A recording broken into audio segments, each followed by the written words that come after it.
Can you hear me? Yes, Oh, okay. Did you want the prayers? I'm sorry, my headphones kind of went on the blank.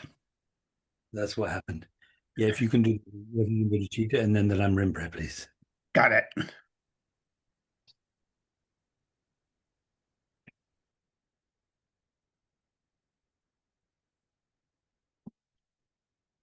I take refuge until I am enlightened in the Buddha, the Dharma, and Supreme Assembly. By my merits of generosity and so forth, may I become a Buddha to benefit transmigratory beings. I take refuge until I am enlightened in the Buddha, the Dharma, and the Supreme Assembly. By my merits of generosity and so forth, may I become a Buddha to benefit transmigratory beings. I take refuge until I am enlightened in the Buddha, the Dharma, and the Supreme Assembly.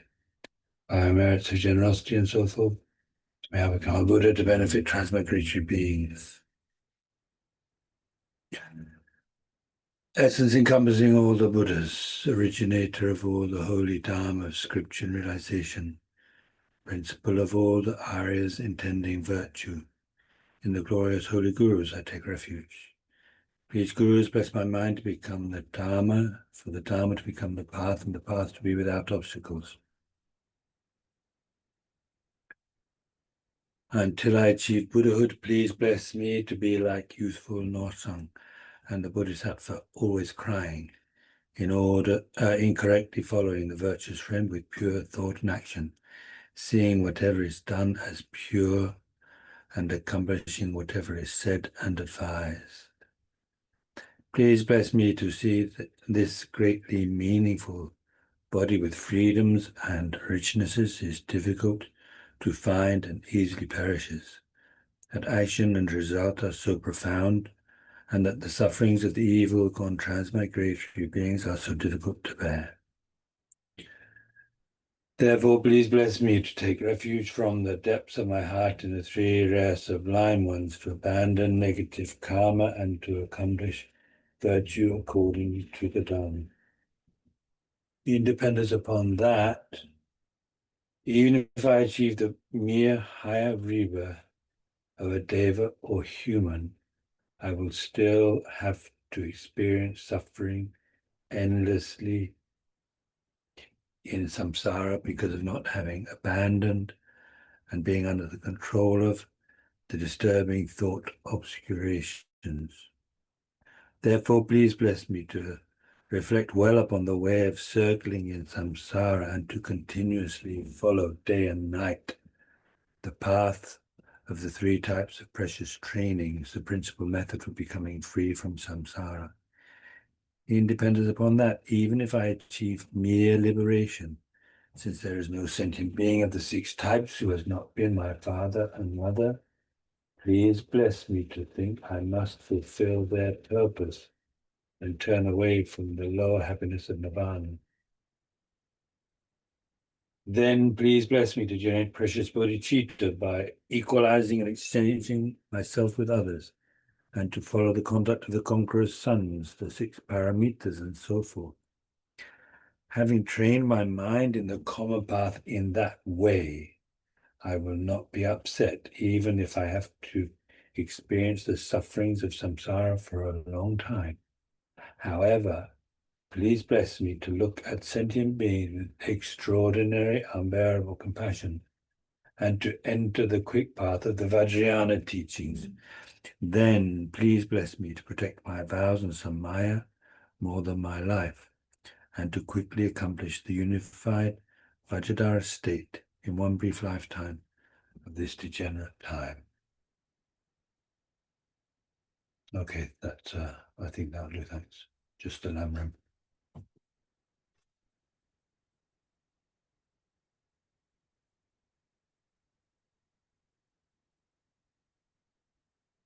So in that way, really there's two reasons for going through that prayer in particular. I mean, going through the refuge and bodhicitta and that prayer is to help us have a good, rounded motivation. And in particular, by reading this practice out, you can see it's complete. It's very complete in terms of the stage of the path. So in a sort of brief, abbreviated way, sort of summarized way, you get the imprint of the whole path each time one recites it. So anyway, in that way, try to bring up a strong feeling of compassion as you're able to.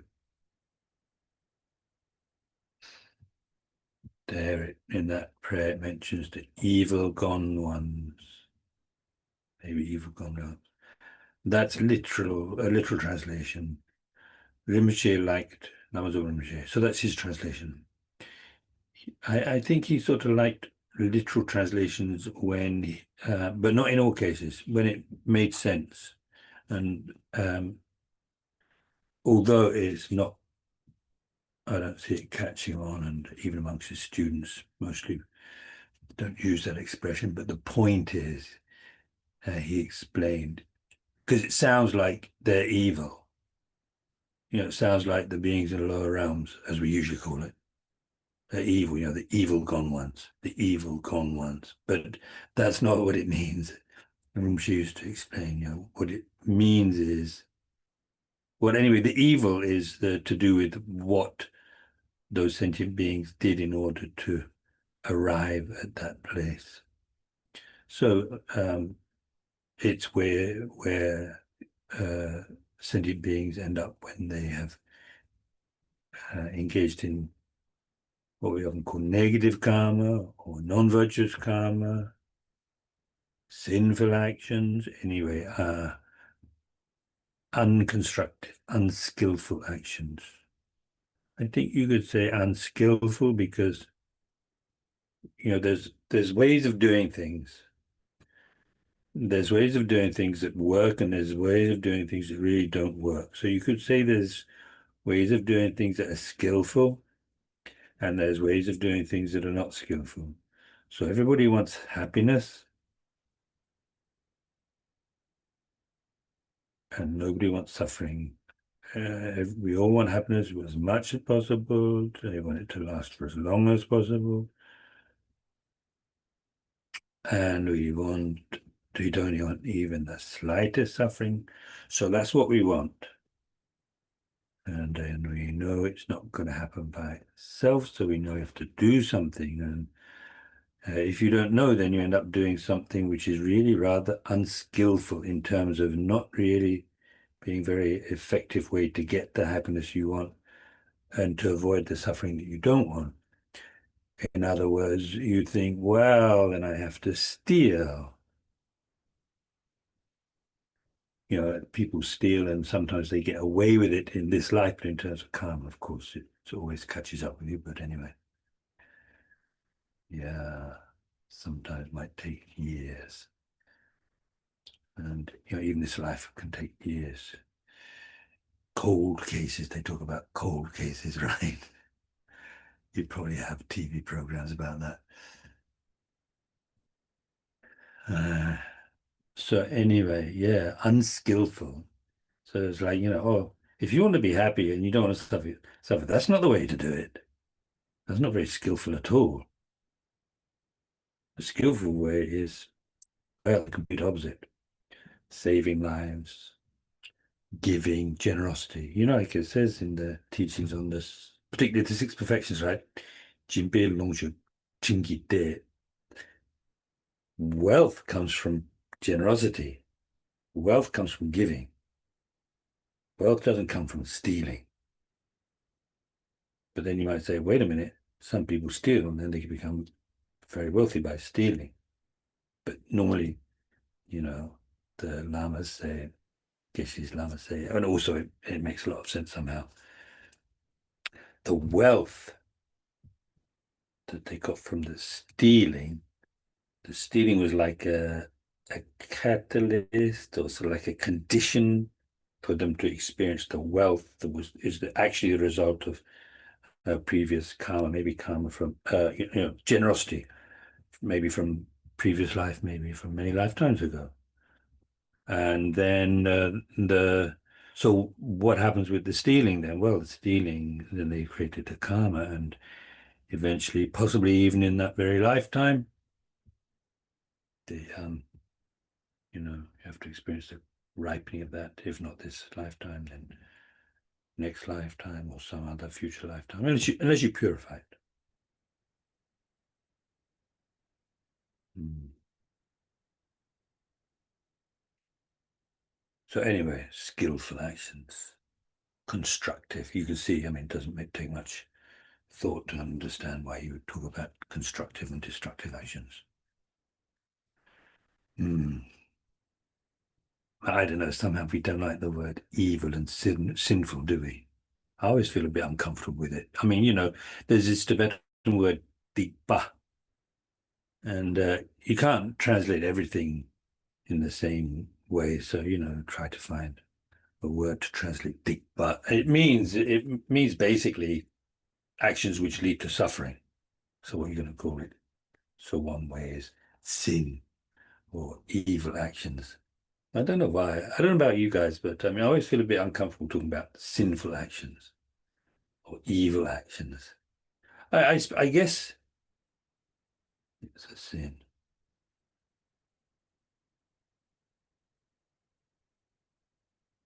I mean, we're quite happy to say of certain people that person's really evil. We can say that, can't we? Or maybe you're too good. Maybe you're too generous with people. I don't know. I can see myself saying that. You don't have to be judgmental about with people, but just sort of, well, what they did is really so awful. What else are you going to call it? It's evil. Just so evil, pure evil. I guess pure evil is kind of a bit far because then that makes the person purely evil, right? I mean, I don't know, you call a person bad because they do bad things, but it's helpful sometimes, isn't it, to think, just, I mean, like we can be generous with ourselves, right? I've done bad things, but I'm not bad. So other people also, sometimes they do bad things. It doesn't make them bad. They're not bad people. They're just people who've lost their way, and I don't know. Sometimes the things they do, it would be very difficult to be generous and patient with them. Maybe, especially if they've done, yeah, if they've done something really evil.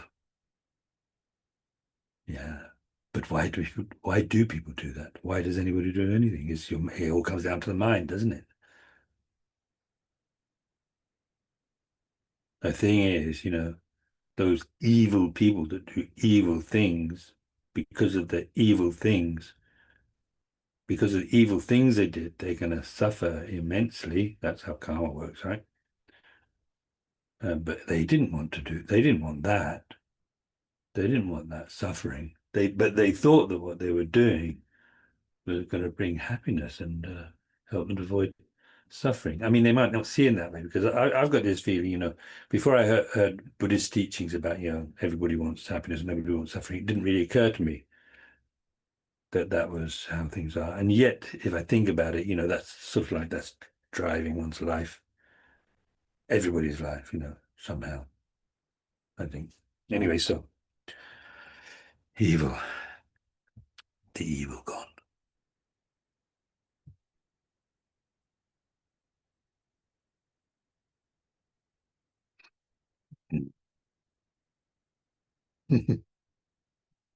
In some of the old translations, I don't think you see it so much in the translations of the Lamrim teachings, but you might have read, I think maybe the translations, maybe earlier translations of like the Jataka tales, anyway, the stories that the Buddha told about um, what he did in previous lives and what happened as a result of what he did in previous lives. And sometimes he would be traveling around with his disciples, and they would see something really extraordinary, and then they would ask why did this happen to that person? And then but the Buddha would explain, they did this, and that's, in that lifetime, and then this is why they're experiencing that result.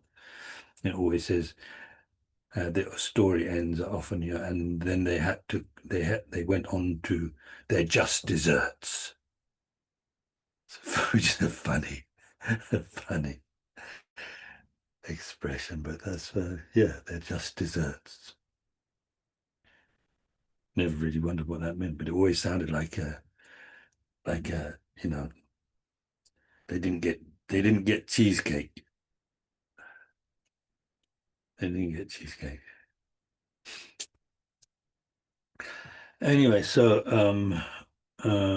so just thought of mentioning that, the evil gone ones. But the thing is, so when we talk about evil gone ones, it's talking about the hell realms, pretas, or hungry ghosts.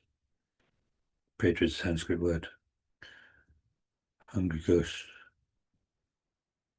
Les esprits affamés.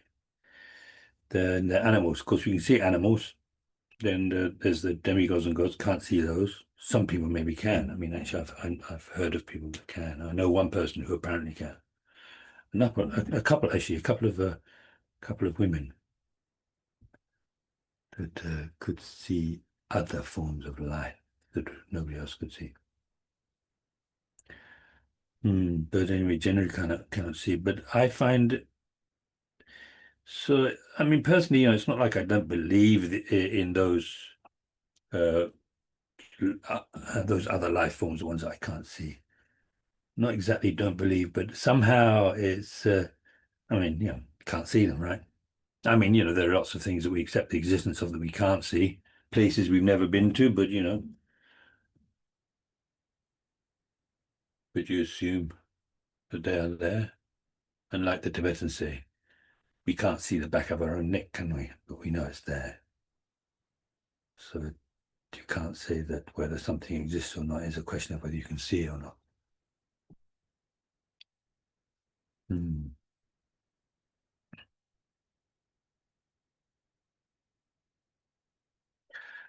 So anyway, His Holiness, I remember His Holiness saying very many years ago, we don't have to think about those lower realms and so on that we can't see. Just if you just think about the human existence, if samsara, if cyclic existence simply meant being born again and again as a human, that would be bad enough. Then it would be worth escaping from. Because of course, it seems sometimes like our life is pretty good, but if you look around the world, oh, it's terrible, isn't it? So much suffering. So much suffering all over the world. So much suffering all over the states, actually, isn't there? Poverty, racism.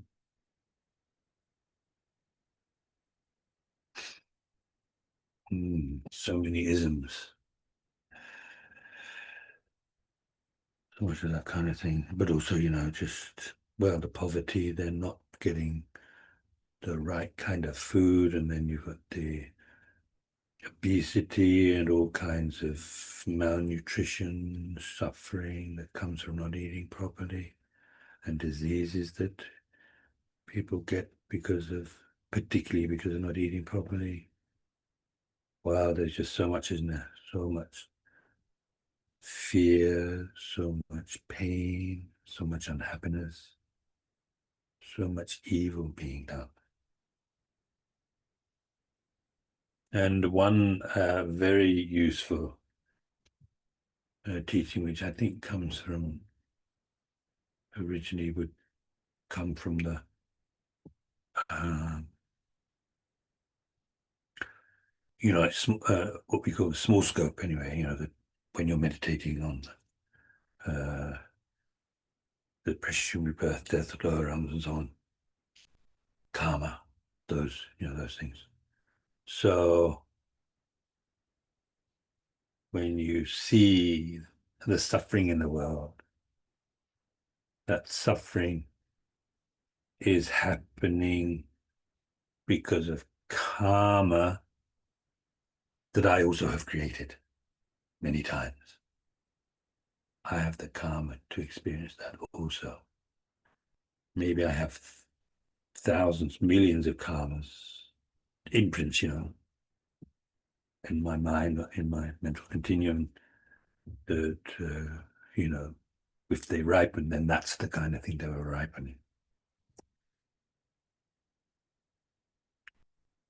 That's very useful.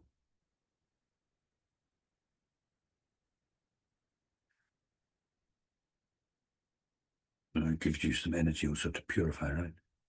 To purify, to avoid the kind of actions that will create more of that kind of karma for more suffering.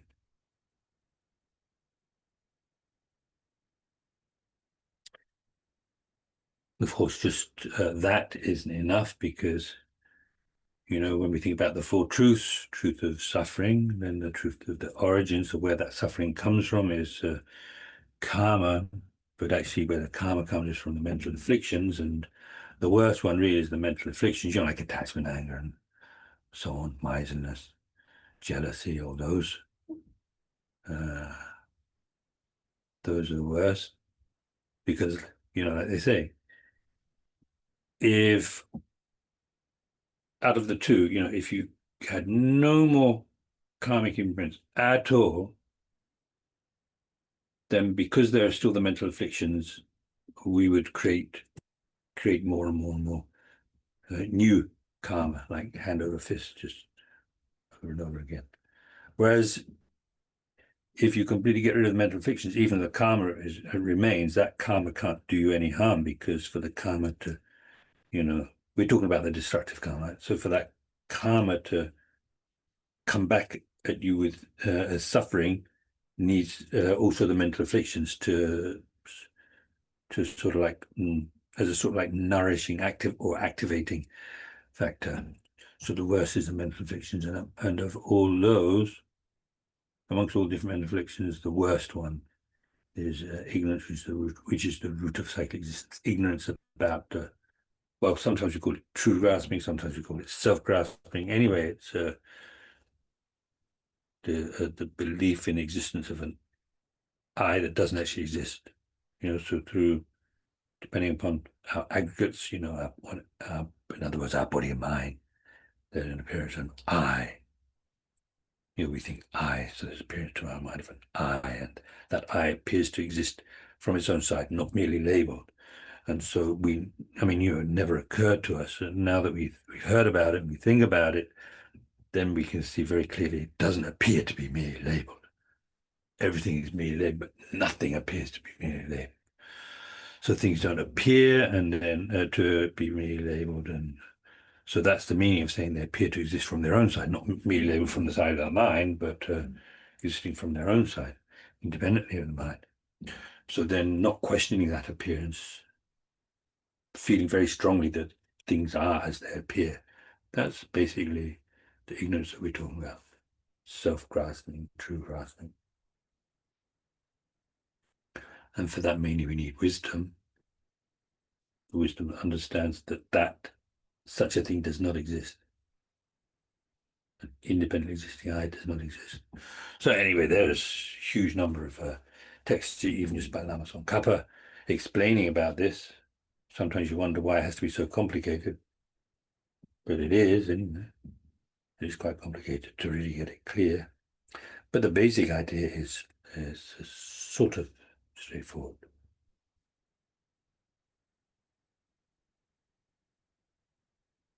Things don't exist as they appear. Understanding that things don't exist from their own side, independently, not merely labeled as they appear and as we usually believe. That's meditating on emptiness. And not just as a general thing, but, relating it to one's own mind. Otherwise, it's not really very effective. Seeing how when you think, when one thinks, how does that I appear to me? Starting off with that. And so even with then you think about it. There's a lot of thought needs to go into a lot of learning, a lot of thought, a lot of listening to people who really know what they're talking about.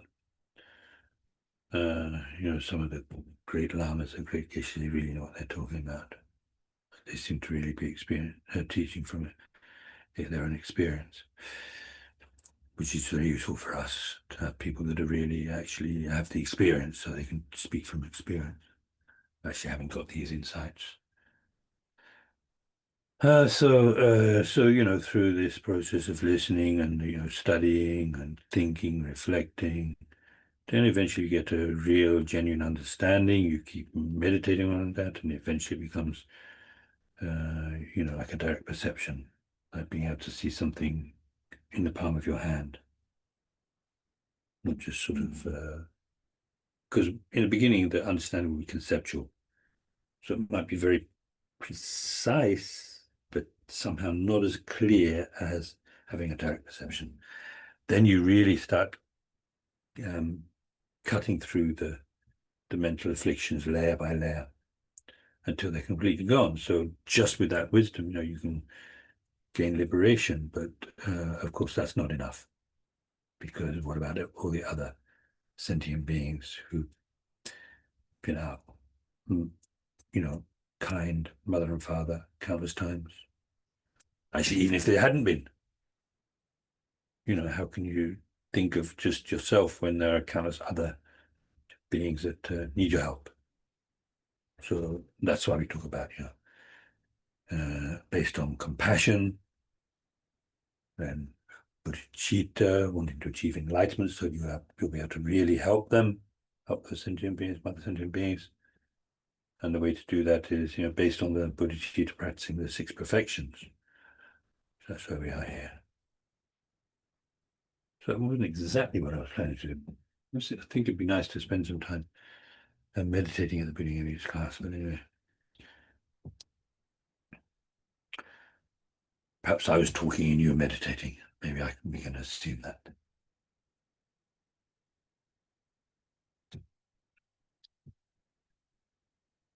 Okay. So now, if we carry on from before, we're going to be looking at what Lama Tsongkhapa has to say about generosity here. We have to finish off with one or two things. So where we got to was in this book 245, and the heading is the order in terms of superiority. So it says that just before that, Lama Tsongkhapa was saying that the reason why we always list them in this particular order: generosity, morality, patience, then what, joyous effort, concentration, wisdom. And why the order is always like that is because that's the order in which they arise. So, why isn't the first one patience? Yeah. So it's interesting to think about. I'm not sure I have the answer. Maybe talk about it a little bit and don't have to keep talking about it. But anyway, the Lama Tsongkhapa does explain in a way which is very, what do you call it,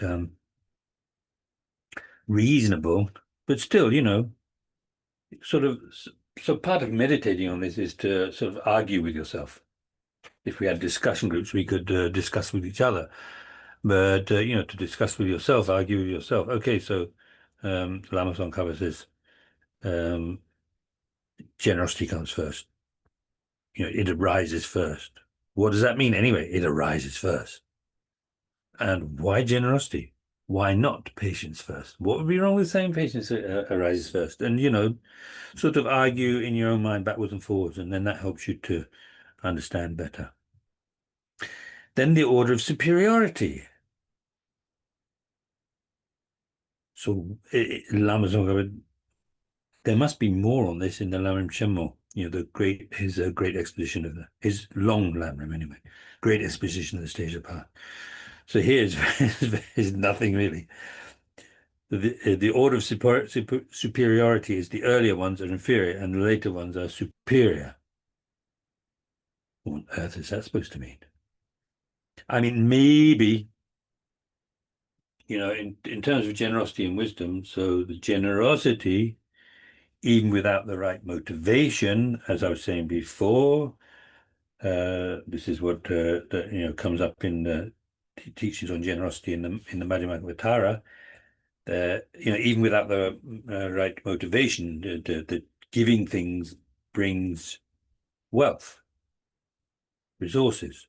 So, uh, I guess you could say that generosity with the wrong kind of motivation, that's inferior to wisdom, which, wisdom, um, I mean, you have to have the concentration to have the wisdom that we're talking about here that's able to cut through, the root of cyclic existence, that ignorance. But it's the only one that can. They say that the six perfections, the first five are like somebody who is blind being led by the sixth one, which is wisdom, which is like the person with eyes that can see. So the wisdom leads them to enlightenment. Together they can go to enlightenment, but it's the wisdom that can see, and so it's otherwise who knows where they would end up. But with the wisdom, it's like the wisdom is their eyes, kind of thing. And then so actually, so to have that kind of, to have really strong wisdom, you need first of all to have concentration, and concentration alone is something that even, we know from the story of the Buddha. He had teachers who had achieved incredible levels of concentration, but they were still levels of concentration that could lead you to something which was still in cyclic existence. Those levels of concentration didn't meet the mental afflictions head on, particularly, the ignorance, left it completely unshaken and unstirred.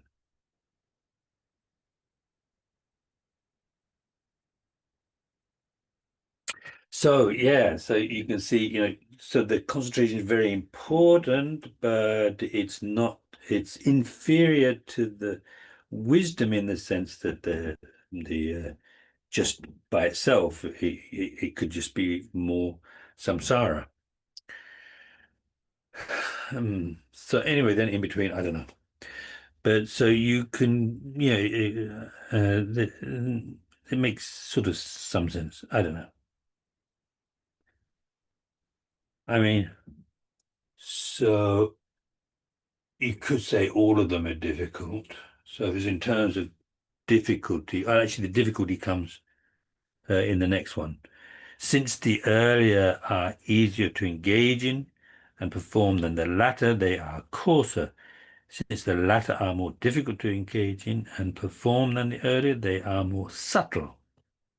So then that verse is about all these three things. But so yeah, generosity easier because particularly if you're wealthy, then just giving a few things away could be quite easy. But your morality, I mean, actually,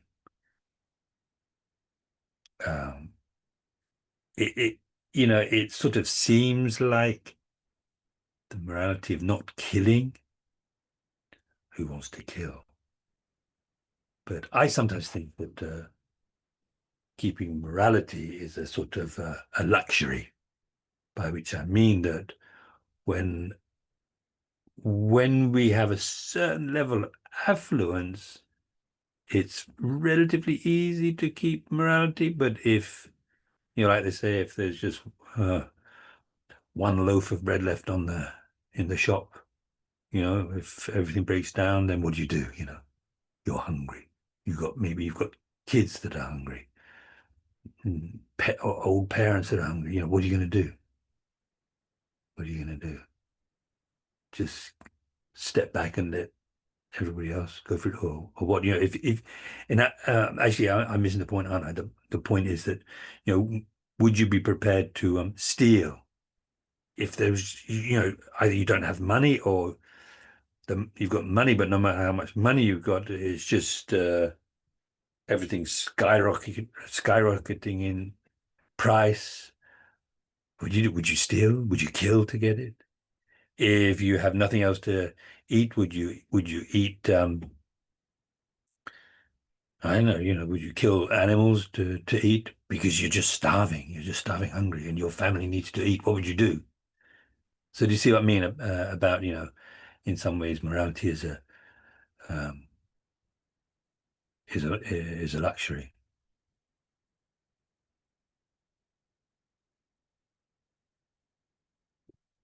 So generosity in a way is easier than morality. But even so, with the killing and stealing, then the sexual misconduct. So no, you've got to I don't know, maybe like you've got to an established, you have a partner, whether you're married or not, whatever, and you have an established relationship, then you meet somebody who you've got chemistry with, right? Some kind of mutual attraction. So then the morality would say, I can't do that. And that's not easy. I don't think that's very easy. So anyway, yeah, so morality more difficult than generosity, then patience. Why is patience more difficult than morality? Why is patience more difficult? In some ways, I don't know. The morality, because we know from the teachings on karma that, any of the 10 non-virtues, the motivation can be any of the three major, mental afflictions, right? So killing out of attachment, killing out of anger, killing out of ignorance, ignorance where you think that it's okay to kill, in certain cases at least. So, but anyway, attachment seems to be maybe more of a slow burning thing. The killing can happen, you get, so the thing is you get angry and then you lose control. If it's out of attachment, it's like more thought needs to go into it, do you think?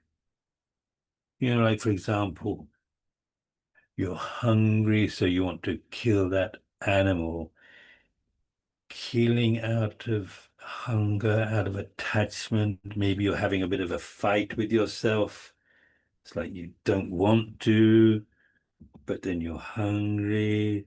So somehow attachment working like that. And then with the anger, it has a tendency to flare up, doesn't it? It's like I was just talking with my mother actually. There's one of the police things that was on over our coffee, having coffee together. So it's like can't imagine, what kind of state of mind you'd have to be in to kill. But anyway, it's sort of like anger can just flare up and then you lose control, right? I mean, of course, any of the mental afflictions when they come up, it's like you've lost control. You're being controlled by your own crazy mind. But anyway, there's something particular about anger, flaring up. And it's interesting, isn't it? Because I don't think you talk about so much attachment flaring up, but anger flaring up. And they talk about anger burning up our, merits. Attachment doesn't burn up your merits. Anger does. It flares up and then it burns up the merit. So anyway, so, if you start thinking about it, maybe you can gradually start seeing how, yeah, this one is more difficult. I can see why they would say this is more difficult. Okay, so then there's this verse from the ornament of the Mahayana Sutras. So the latter grow based on the earlier ones. So that's the first one where Lama Tsongkhapa said they're in this order because that's the order in which they arise. Then, so the latter grow based on the earlier ones. They were taught in stages like that. That seems to apply to all the other 3 lines, actually, all 3 lines. So they were taught in stages like that because they abide as inferior and superior, so the order of inferior up to superior, and also from coarse up to subtle. So that's those 3 things, right?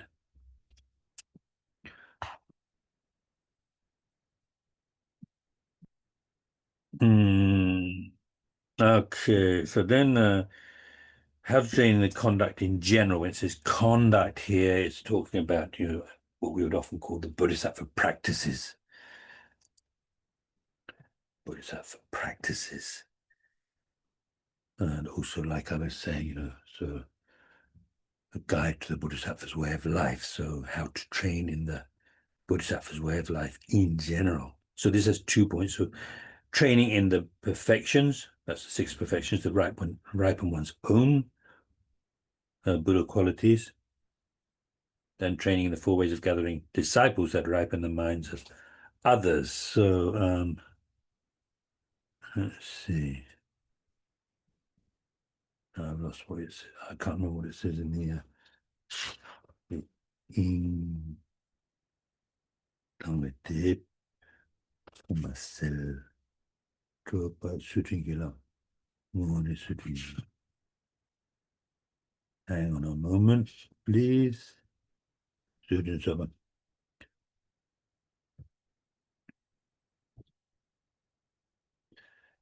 Donc, il y a une page.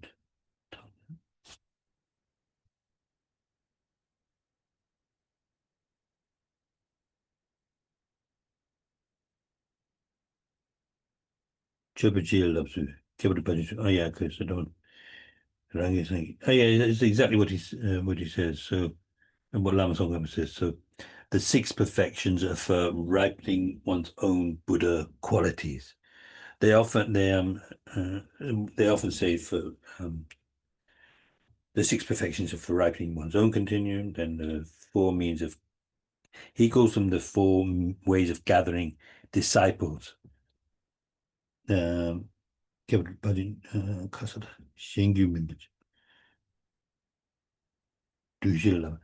it's interesting actually, because so he's translated this as 4 ways of gathering disciples that ripen the minds of others. So in this phrase, it doesn't mention anything about disciples. It does have a word there that's a bit like gathering, so gathering or attracting. I like to translate it as attracting 70 sentient beings, sort of drawing sentient beings towards you. And in one teaching of Geshe Zopa, it might be his commentary to the Lamrim Chenmo, where he says, yeah, so the when he's talking about these 4, so like it might even come up in this actually once we've been through the 6 perfections. But anyway, he says he talks about the first of these. You see, is I don't know, like giving things to sentient beings. So he says it's like because in the Kala Chakra, the Kala Chakra prayer, the prayer of the Kala Chakra path, it talks about this the first one as being like calling the sentient beings over to you. And so Geshe Zopa says it's like you're having a picnic, you've set out all everything for your picnic, and you're calling people over to join you. So I like that kind of image. And so I think that the 4 ways of gathering disciples is more to do with the first one, attracting sentient beings towards you. So the thing is, if you've got a piece of cloth on the ground and you call people over, that would be pointless, right? Because you've got nothing to give them. But if you've got this, if you've got the cloth on the ground with all kinds of goodies, then you call them over and you've got something to give them, right? So anyway, I don't want to go into too much because we're going to be doing it later on anyway. But the point is, you see, what it's the idea is you've got sentient beings who are maybe could benefit from your guidance. So already it's implied that you've got something to give, right? They could benefit from your guidance means you know how to help them. But at the moment, they're just cold and hungry and thirsty. So they're not going to be very, very receptive to anything, any guidance that you can give them, are they? They're just concerned with filling their stomach and, quenching their thirst and so on. So helping on a material level, then it's like now they're open. Now they're open. And so then, the other ones come after that. So we can look at those when we get there. So that's why I like to give it more in terms of the 4 ways of attracting sentient beings, drawing sentient beings towards you. But you do have to have all of those goodies to give them once you've drawn them to you. You have to have something to give them. So anyway, but so now here is there's training in the 6 perfections that ripen one's own Buddha qualities and training in the 4 ways of gathering disciples that ripen the minds of others. So what this is saying right from the beginning is that training in the 6 perfections is for developing your own mind. And the 4 means of gathering are the ways in which you to help others. Well, it says ripen the minds of others. This is how you help. Ripening the minds of others means helping others to achieve a sort of like maturity of the mind, right? So ripen, mature. So you get the point. But now here, don't you think to yourself, well, actually, fairly recently in this book, he was talking about how some of the perfections are for your own welfare, then others are for the welfare of others. Maybe, the generosity, morality, patience is for others, then the wisdom and concentration, wisdom for yourself, the joyous effort is, for all of the other ones.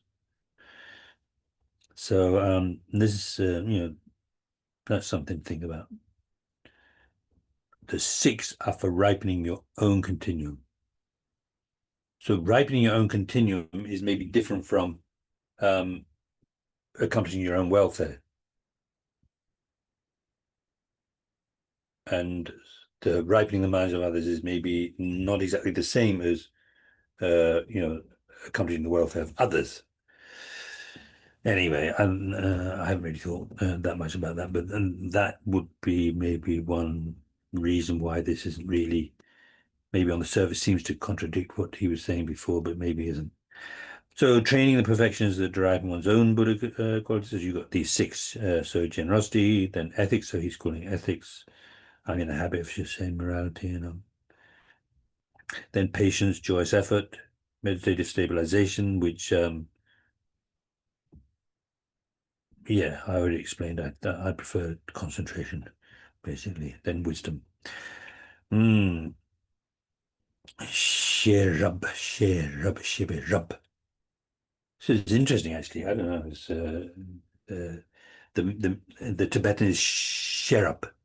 So I know maybe that's one of your names. I don't know. People go for refuge. They often get given a Dharma name, right? So that's one of the ones that can be given something sherub. So it means wisdom, but anyway, shibirub. So it's like the best mind is what it means, literally. The best mind. Shrub is like the best, yeah. Anyway, that's maybe not all that useful. So generosity, how to train in generosity. So first of all, the nature of generosity. So what generosity actually is. Then its subdivision. So the different types of generosity and how to generate generosity in one's mind. So how to actually practice it. How to generate it in one's mind. Gyulakitsu, in how to generate it in one's continuum, literally. Gyu, Yulikizun, how to generate it in one's continuum. So the nature of generosity.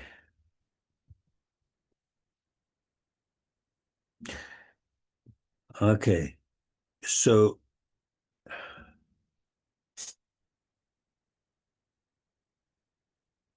the general idea seems to be that as we're going through these 6 perfections, I think it will become clear as we're going through them that all of them are defined as some kind of mind, some kind of mental phenomenon, not as an action, generally.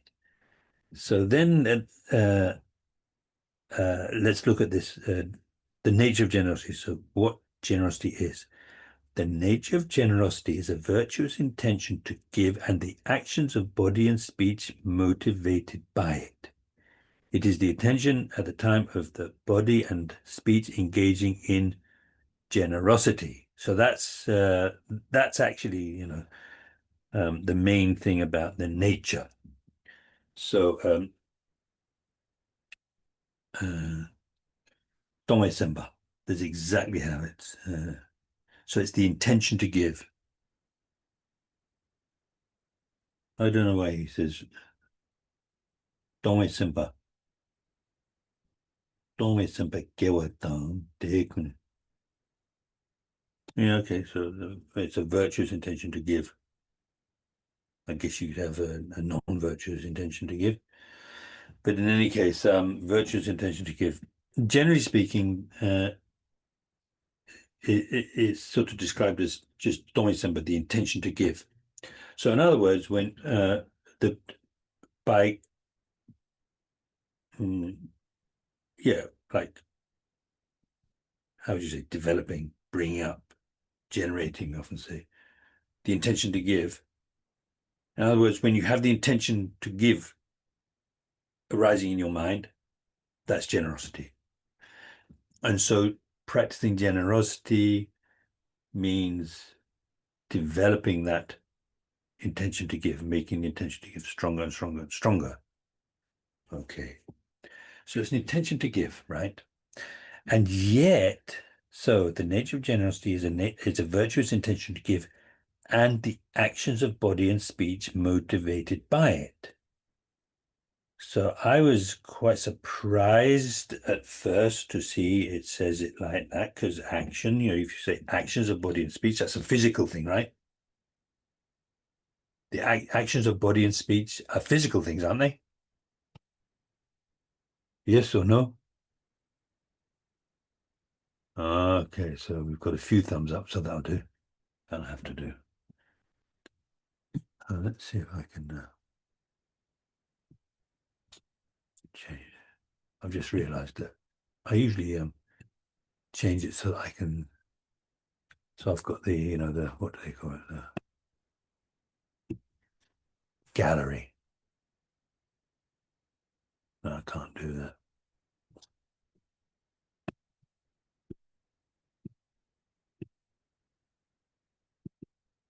Oh, that'll have to do it. Oh no, I can do this. Yeah, that's better. Now I can see everybody a bit better. Okay. So action, body, speech are physical things, but now here you see this is where it's quite useful to have access to the Tibetan, because in the Tibetan it says le. Le is the Tibetan word for karma. And there are different ideas about what karma is, even within Buddhism, but normally, well, I don't know about normally, but anyway, one way of understanding karma is as the mental mental factor of intention. So the mental factor of intention is what takes your mind here and there to different objects. So, so what that means then is when it says the nature of generosity is a virtuous intention to give, so it's the intention to give, and also the actions of body and speech motivated by it. So the karma of body and speech motivated motivated by it, where karma, you see, we think normally, I think sort of like intuitively, if you think karma body, you think of a physical action. If you say karma of speech, you think it's a verbal action. Karma of the mind would be a mental action.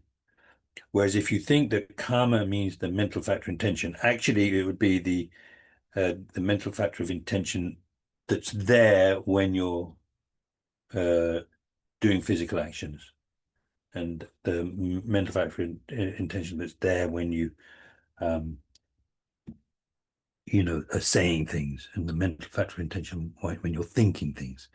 So I don't know if that's very interesting for you, but the point is that it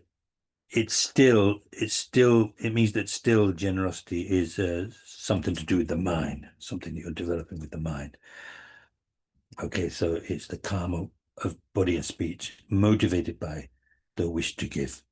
So you have the wish to give, the intention to give, the wish to give. So that's generosity. Then when out of that you actually start giving, there's also the intention that's accompanying those actions. That also is generosity, he's saying. It is the intention at the time the body and speech engage in generosity. Okay. So is that all right? Generally speaking, generosity is the intention to give. And it's also, I think this is karma, the intention, the intention. So the intention to give that's present when you're actually physically giving. Or remember that giving doesn't have to be a physical thing. When you speak kindly to people, then that's generosity. When somebody, asks you the way, they're trying to get somewhere, they don't know how to get there, and so they ask you the way, and then you explain how to get there. That's generosity, generosity of speech. So anyway, those intentions are also generosity. So then the completion of the perfection of generosity does not depend on having eliminated the poverty of sentient beings by giving things to them. So you completing, so bringing your practice of generosity to perfection, let's say, isn't the criterion isn't that there will be no more poverty anywhere at all, right? That's not it.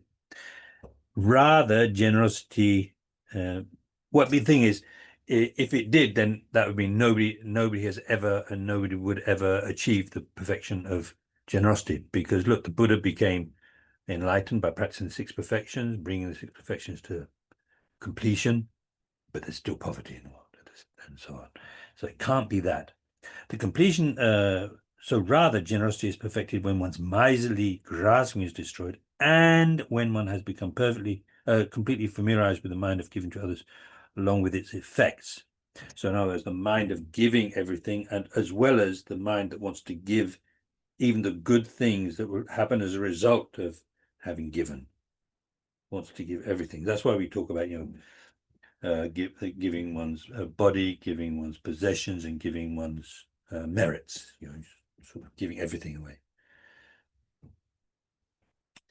But still, anyway, this is something else that's going to come up, because just getting rid of miserliness is,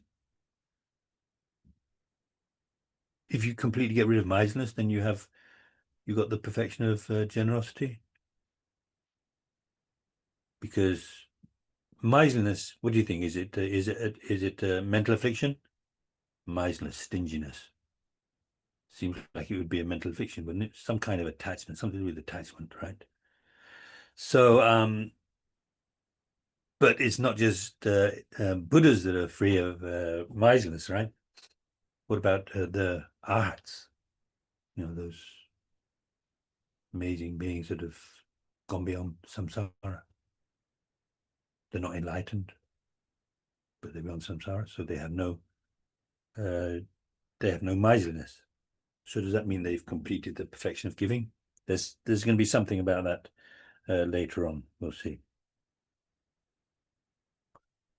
Okay, so in a way, it's very simple.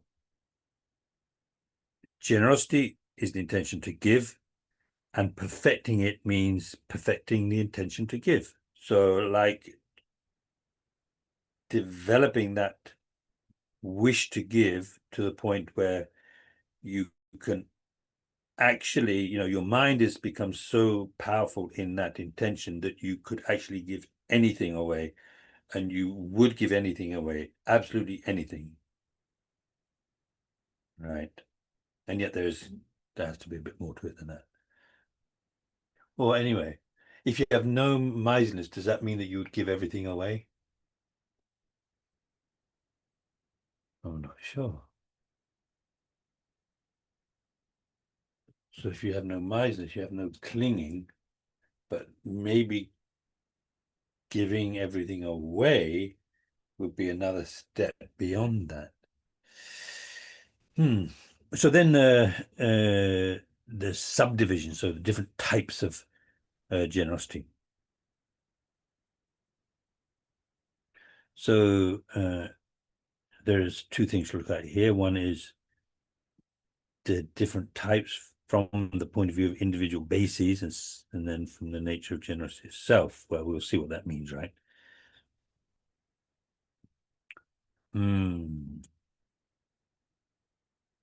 Okay. So the Bodhisattva Pratimoksha teaches that generosity of material things is generally practiced by lay bodhisattvas, whereas ordained bodhisattvas should practice the generosity of Dharma rather than the generosity of material gifts.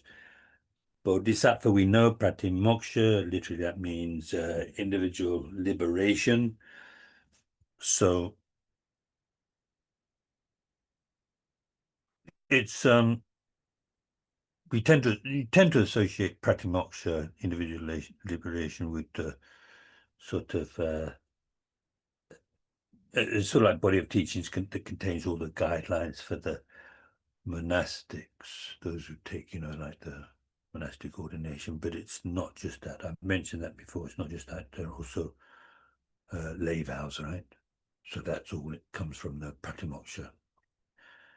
Okay, so Bodhisattva Pratimoksha, I didn't see any commentary on this, but I think I'm not sure when we talk about, the Pratimoksha teachings, it means that there's a separate Pratimoksha for Bodhisattvas. But, if you think that in general, Pratimoksha is for, teachings for gaining individual liberation, well, the Bodhisattvas who become monastics, they would also have to follow those teachings, but not with the intention to just gain their own personal liberation, right? So that would be maybe the meaning of Bodhisattva Pratimoksha. Bodhisattva Pratimoksha would be the Pratimoksha as practiced by the Bodhisattvas, without the wish for one's own personal liberation, but rather with the wish to achieve enlightenment. So that teaches that I think it's that anyway, but anyway, maybe we'll see. Bodhisattva Pratimoksha teaches that the generosity of material things is generally practiced by lay bodhisattvas, whereas the ordained bodhisattvas, so anyway, lay bodhisattvas, that would mean the bodhisattvas with the lay vows, whereas ordained bodhisattvas, so that's the bodhisattvas with the monastic vows, novice, full ordination, and all that, should practice generosity of the Dharma rather than generosity of material gifts. So that's interesting. Well, let's read the whole of this anyway.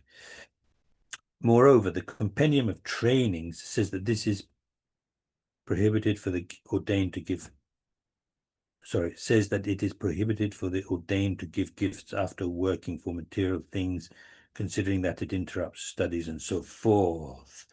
So I'm not so sure about this translation. What it means anyway is that, so that sentence,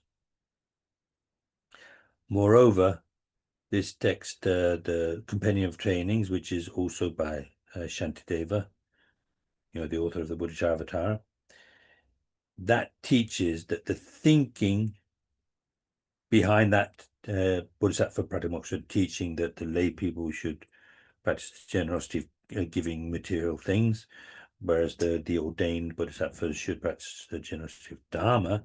The thinking behind that was that it would interrupt their studies.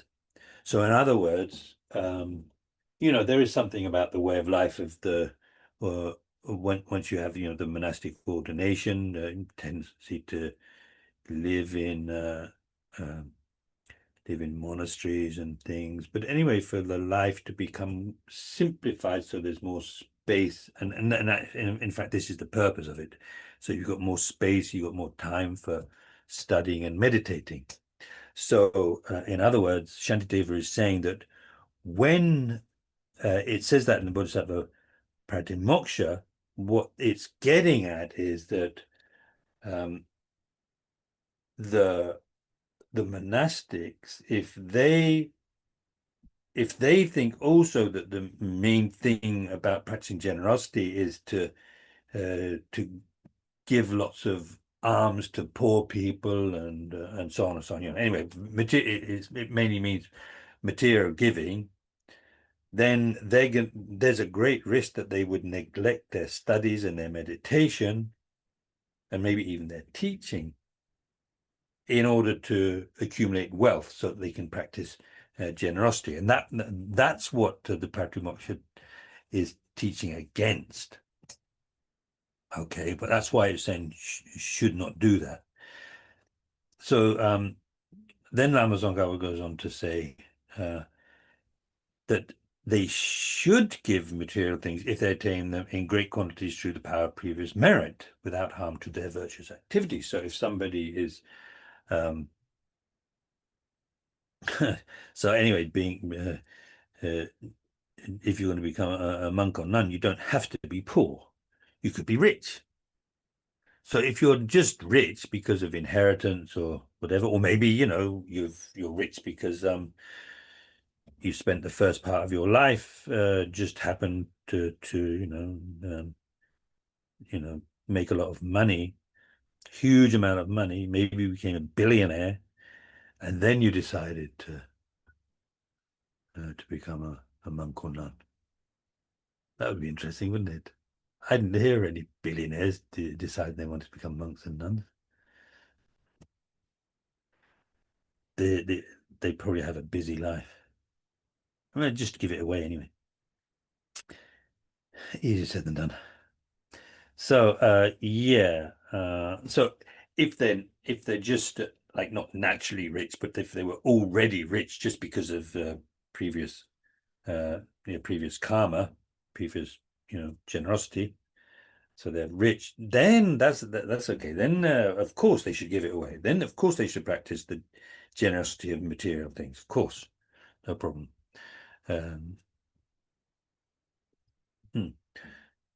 So yeah, okay. So then Sharawa. So Sharawa, Gishi Sharawa. So he's let's see, sort of after Lama Atisha and before Lama Tsongkhapa. So Sharawa you would have heard of with the 7-point mind training teaching. Gishi Chekawa, Gishi Sharawa. I think Gishi Sharawa is the one that taught Gishi Chekawa, and Gishi Chekawa is the one that actually put down in writing the mind training teachings in 7 points. So this Gishi Sharawa, who was obviously somebody quite amazing, really amazing. So he also said, I will not talk to you about the benefits of giving. I will talk instead about the faults of grasping. So in other words, I'm not going to talk to you about how he must have been talking with the monastics, right? So he's talking to monastics. I'm not going to talk to you about the benefits of giving. What I am going to talk to you about is the faults of miserliness. So this is the talk of one who was not pleased that the ordained were giving gifts, having toiled to obtain and accumulate wealth, and often damage their ethics. So yeah, somebody who, a monastic who thinks the main They might even think, well, the thing is, I'm no good at studies, so I don't really know anything, so I can't practice the generosity of the Dharma teaching. So all that's left for me is to practice the generosity of, material generosity, giving things away. So then I'm going to have to make some money. Then and actually, it's funny actually, because if you think that way, that shows, if a monastic were to think that way, that would be actually proof that they didn't really know so much, because you don't have to be rich to practice material generosity. I mean, extensive generosity. So what am I talking about? To practice generosity, you don't need to be rich, that's for sure. I mean, you're just the gift of a smile kind of thing, the gift of a kind word. Anybody can do that. But material generosity, I think maybe mandala offering would be included in material generosity. Mandala offering. So you don't have to be rich to do that. Just offering somebody a cup of tea. What else could you do if you're not very, if you're quite poor in terms of material generosity?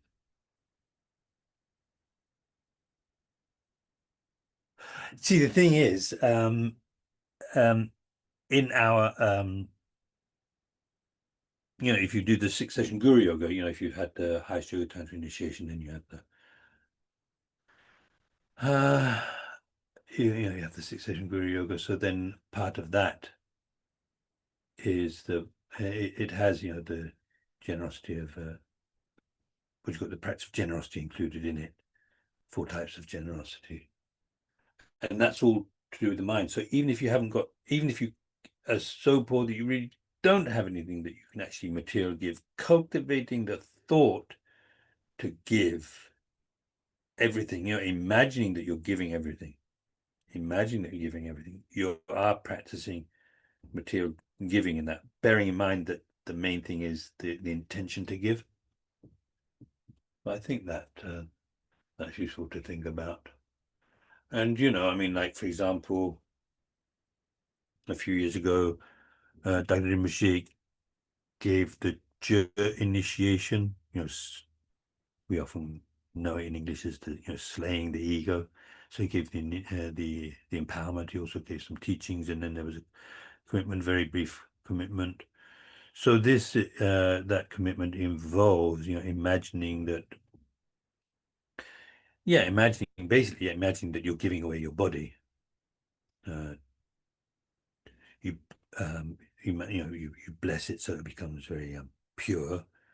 Bless it with Om Ahom, that kind of thing, so it becomes very pure, and then you imagine offering it. So that's all the material, that all comes under the heading of material giving, material generosity. Yeah, and also with the mandala offering, there's they talk about out in a secret such as mandala offering. So that includes, mandala offering can include imagining that your body is transformed into the mandala that you're offering. So like the base is your skin stretched out on it, and so on. So offering your body, and something I don't think I've really tried very much myself, but apparently Lama Zopa often used to do is to let the mosquitoes feast on his blood. So I mean, there's always the risk of getting what do you call it? What do they call it? Malaria. But otherwise, you're giving away your blood. Anyway, yes, Shana.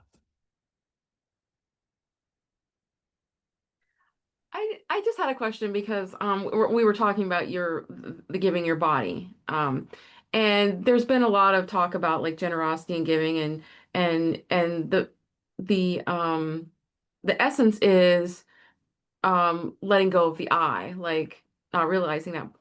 But yet there's also the teachings on the fact that that our precious human rebirth is the best place for us to actually achieve all these things.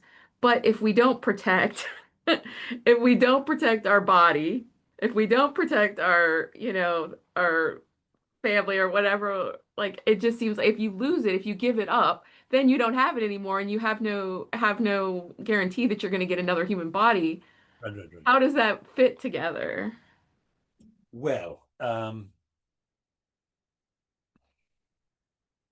I can't remember if Lama Tsongkhapa goes into this too much here in this short teaching on the practice of generosity. He certainly does in the Lamrim Chenmo. So there, it's trying to think. I don't know if it applies to all 6 perfections, but certainly the perfection of generosity. So generosity of the body, generosity of possessions, generosity of one's merits. So basically, to give, and if you can't give, then besides cultivating the intention to give, to make that intention to give grow stronger and stronger until you can. So until you so when you can't, then taking care of it, and then using it for creating more merit, kind of thing. So then when you get to the point when you can, and not just when you can, but when there is a need, then you can actually give the body. And for me, I mean, like maybe I could say for us to even imagine really how your mind would be if you've reached a point where you could actually give parts of the body without even batting an eyelid, kind of thing, without any kind of hesitation. It's kind of difficult to imagine what your world would be like. And I mean, do you know what I mean? So anyway, the point is that while there is a time when it would be wrong to give, because we just can't, we're just not able. When you can, then that's another thing altogether. And in fact, according to many teachings I've had from Gentecho, he was always saying that when it's good to give is when your mind has become so developed that you could literally, he used to say, you could give parts of your body just like, and it would be no more to you than giving a handful of vegetables to somebody. Now for us, it's just not like that at the moment, is it? So when I hear, and you do, I mean, you hear of family members giving like a kidney to another family member. I mean, that in itself is amazing. And I also, there was actually one monk at Serra while I was there. I never met him, but he gave a kidney, and it wasn't a family member. I can't remember the whole story behind it, but I know that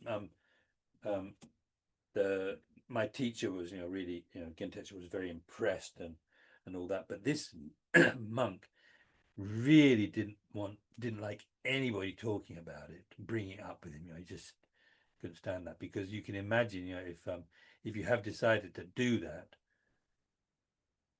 and you go through with it, it could be spoiled by the thought of what people are going to think of me and how amazing they're going to think I am. You'd be guarding against that. I don't even know if it was the right time for him to do that, but it certainly was an amazing thing to do. I mean, it is an amazing thing to do. That of course there's always a danger of regretting it afterwards and so on, but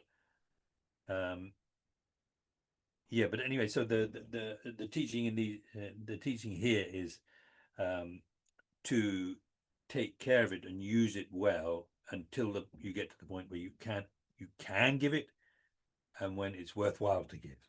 So in other words, when you get to the point where you can, doesn't mean to say you just sort of like at random giving bits of your body here, there, and everywhere, but there would have to be a real solid purpose would need to be served. Yeah, there are stories of great lamas even who were able to do that. I think maybe that's the story of Arya Deva. There's a couple that are similar. I might get mixed up, but anyway, Arya Deva, who was chief disciple of Nagarjuna. So it seems that he was asked for an eye, and he gave the eye to this person, and when he turned round, he was sort of walking away. As he turned round, that he saw the person stamping on the eye. I can't remember the rest of the story, but anyway, for Arya Deva, it was it was no problem. So he had reached that kind of level where he could do that. And of course, I mean, doesn't mean to say that he made it, that it was wrong of him to do that, just because he did actually end up giving it to the wrong person. But anyway, so you get the idea. And if it doesn't come up in this section on the practice of generosity, then I'll find it somewhere else, because that's quite useful. So to give, and then until that's the general idea, to give, giving away your body, giving away your possessions, giving away your merit, and until you can, and until it's appropriate, taking care of it and using it for increasing your merit. And that's basically your idea, isn't it? When we have our precious human rebirth, so you're holding on to it and using it for creating a wealth of on various levels in the future, whether it's the physical, what you call material wealth, or the wealth of the Dharma experience and so on, using it for that, right? It reminds me of what you were saying about like about it being a luxury to be able to practice morality. Like if you're in such a situation where the last piece of bread and you get it or somebody else gets it, what is the right thing to do? I mean, Yeah. are you supposed to try to hold on to your precious human rebirth, or are you supposed to use that moment to Okay. break that, Seriously, what I think, I don't know what I would actually do when it comes down to it, but I feel like what I ought to do is not grab hold of that last loaf for me and my family and maybe get involved in a fight over it. If it was possibly, I might see that it was all right if it was the last loaf on the shelf and there was nobody around. Then okay, so it's the last one on the shelf, I'll take it, I'll go and pay for it and so on. But if it's like there's 50 of us all wanting that last loaf of bread, I don't think I could see it as thinking about it now, I can't see it being okay to get involved in a fight over that loaf. Whereas if it came to like, I can't think of other examples, but yeah, I mean there are other cases where it might be more obvious that you should take care of your body. But in that case, it might look like you're not taking care of your body, you're not taking care of your family, and so on. Everybody that's going to share with that loaf, it looks like that. But I would say that might be the wrong time. But when it actually happened, I don't know what I would do. I think I might just I might just fight my way to the front.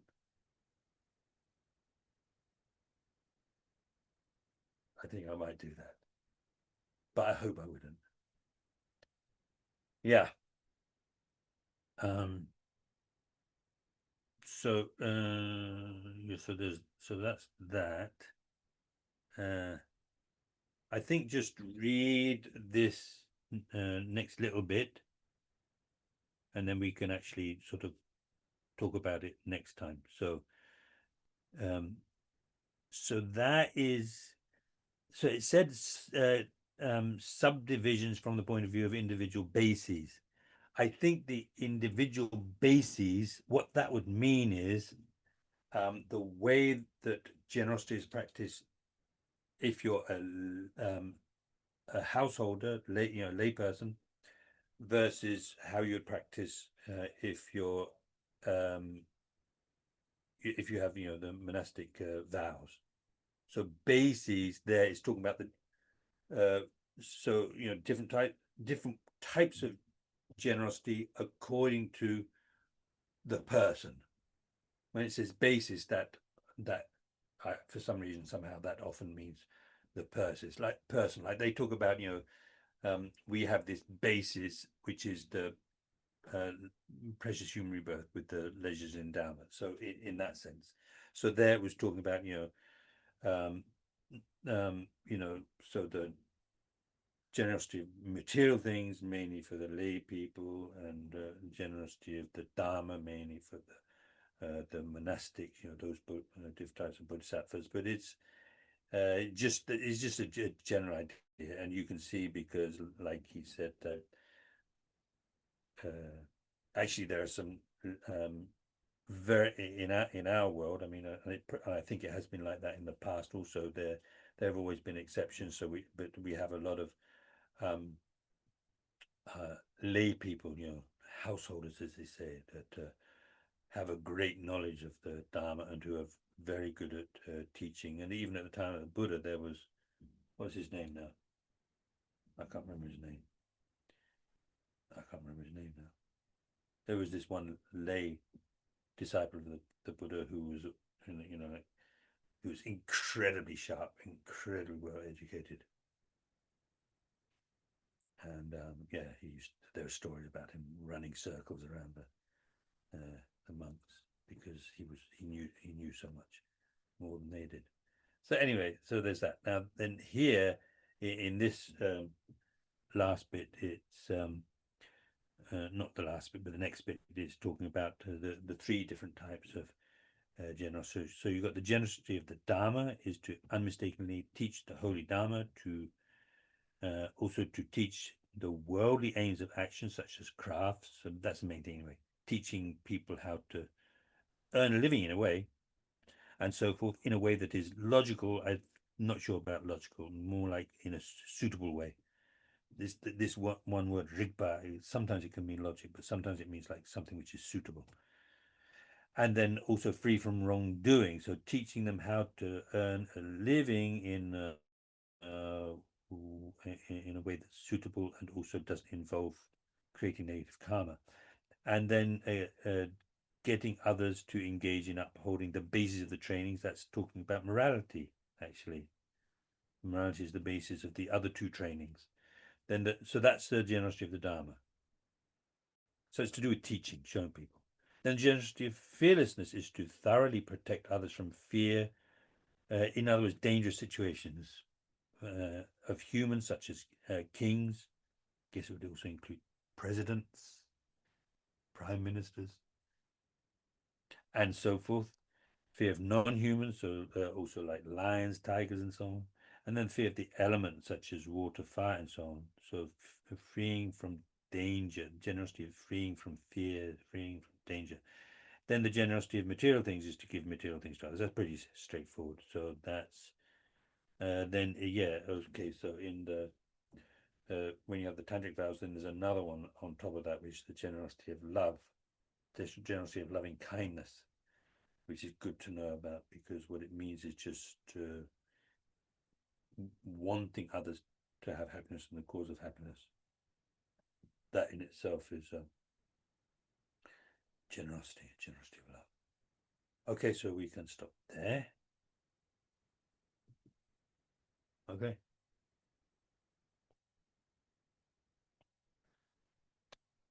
If we can do some short dedication, please scroll down. We do the that one. That's very nice. Due to all the past, present, and future merits collected by me, and all the merits of the 3 times collected by numberless Buddhas and numberless sentient beings, may Bodhisattva be generated in the hearts of all sentient beings of the 6 realms, and especially in the hearts of everybody in this world.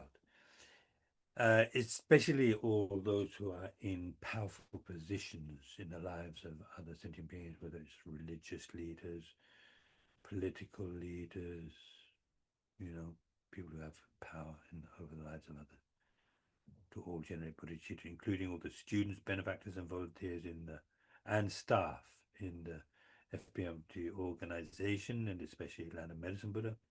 May be generated in the hearts of all those who rely upon me, all those for whom I promise to pray, and all those whose names have been given to me. May be generated in my heart, in the hearts of all my family members, those who are living and those who have died. May the bodhicitta that has already been generated increase. So yeah, we can stop with this one. Incomparably kind and supreme Tenzin Gyatso, the wish-granting, wish-fulfilling jewel, source of every single benefit and happiness in this world, may you have a long life and all your holy wishes be spontaneously fulfilled. So dedicate also for the quick return of Lama Zopa, for the long lives of all of our gurus and for all their holy wishes to be fulfilled. And so especially for the success of the FPMT, especially LMB, and then remember to seal the dedication by thinking that all the merit be dedicated. It's totally non-existent in the way it's appearing. Totally doesn't exist as it appears, in other words. Appears like it's not merely labeled by the mind. Actually, it's merely labeled. Also would be dedicated it to, merely labeled, empty of existence as it appears. Dedication itself, also, and oneself who is dedicating. Totally empty.